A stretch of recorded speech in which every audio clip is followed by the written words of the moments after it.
Bonjour à tous, bienvenue sur ma chaîne. Je vous retrouve aujourd'hui pour une revue sur 3 livres. Et cette fois, c'est des livres de développement personnel. Donc c'est la première fois que je fais ce genre de vidéo.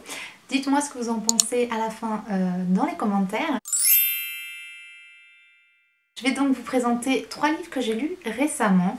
Donc c'est des livres qui se trouvent dans le commerce. Je crois qu'ils viennent de Cultura et de Amazon. Et je vais vous dire ce que j'en ai pensé. Donc le premier livre, c'est Demain est un autre jour de Laurie Nelson Spillman. Donc c'est un roman et dans ce roman on retrouve Brett qui a, je sais plus mais il me semble une trentaine d'années. Et donc sa maman décède et elle pense hériter en fait de l'empire cosmétique de sa maman. C'est ce qui était plus ou moins prévu.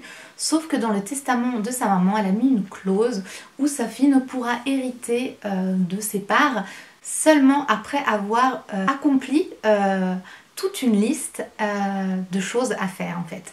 Et cette liste, c'est la liste que Brett avait écrite elle-même lorsqu'elle avait à peu près 14 ans. Un peu la liste de ses rêves ou des choses qu'elle voulait faire.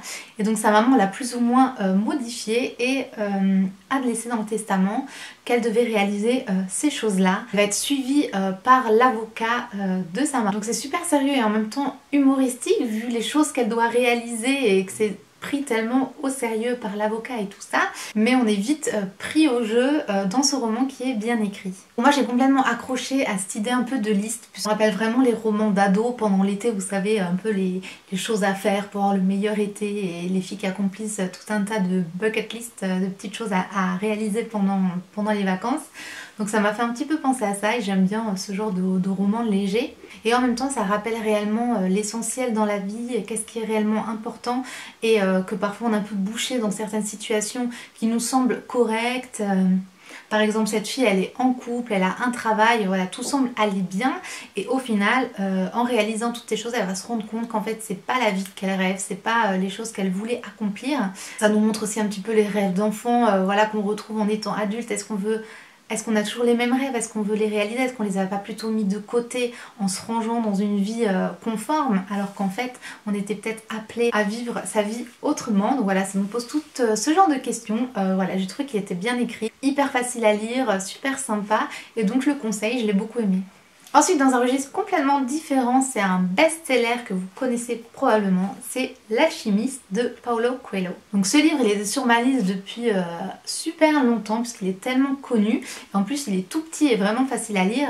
Et donc, je me suis enfin décidée à le lire. Et pour ceux qui ne connaissent pas l'histoire, brièvement, je vous rappelle, c'est l'histoire de Santiago. Donc c'est un jeune berger andalou qui va partir à la recherche d'un trésor au pied des pyramides et au cours de ce voyage, en fait c'est vraiment un voyage, va rencontrer un certain alchimiste dans le désert qui va lui apprendre un petit peu des leçons de vie. Et donc voilà, c'est un très beau conte philosophique, c'est vraiment un petit peu dans l'imaginaire, dans le conte un peu fantastique. Je trouve aussi vraiment cette culture orientale et se lit vraiment très facilement. J'aime beaucoup les romans où il y a des voyages comme ça et un petit peu des leçons de vie. J'ai trouvé ça très intéressant. Ça m'a beaucoup rappelé un de mes livres préférés lorsque j'étais petite. C'était un livre que j'avais lu en 5e pour un concours. Donc si vous êtes à peu près les mêmes années que moi et que votre collège avait participé, ça va peut-être vous rappeler des choses. Ça s'appelle La rivière à l'envers. C'est un de mes romans préférés, même encore maintenant il est magnifique. Enfin bref, c'est aussi l'histoire d'un jeune garçon qui va partir faire un voyage à la recherche de quelque chose et donc c'est ce qu'on retrouve vraiment aussi dans ce livre.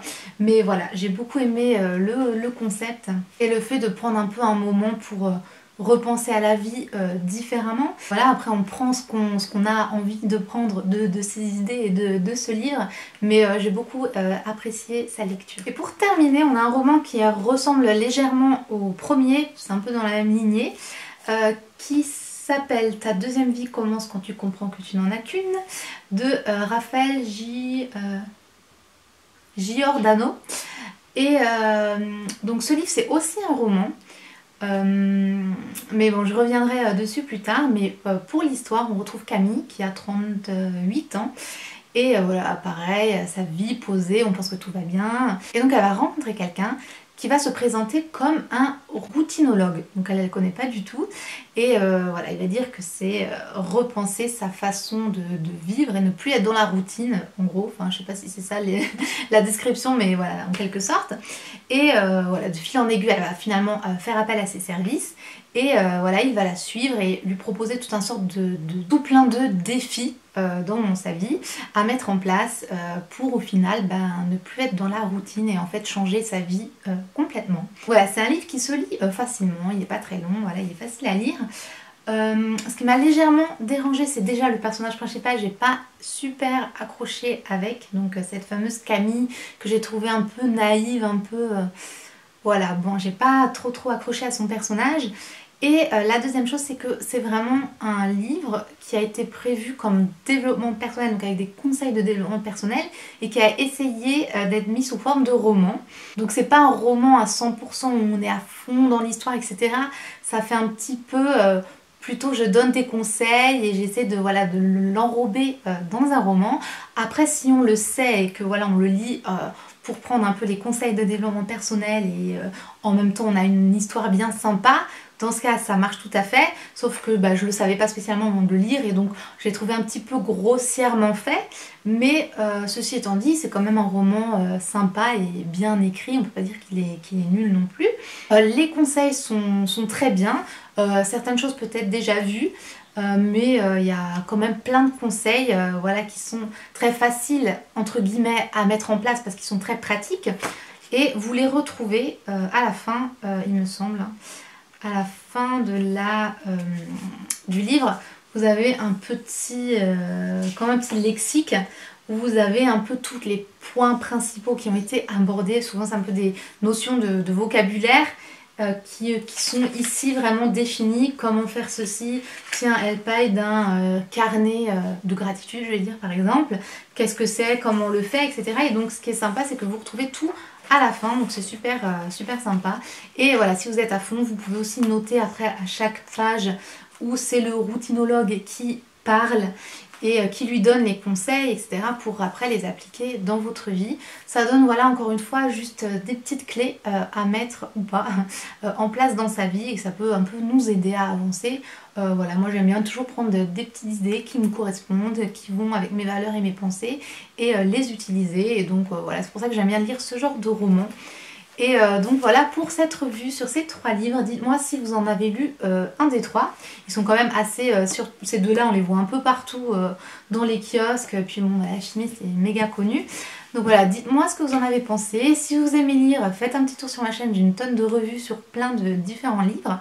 Et dites-moi aussi si ce genre de vidéo sur les livres de développement personnel vous plaît et vous intéresse.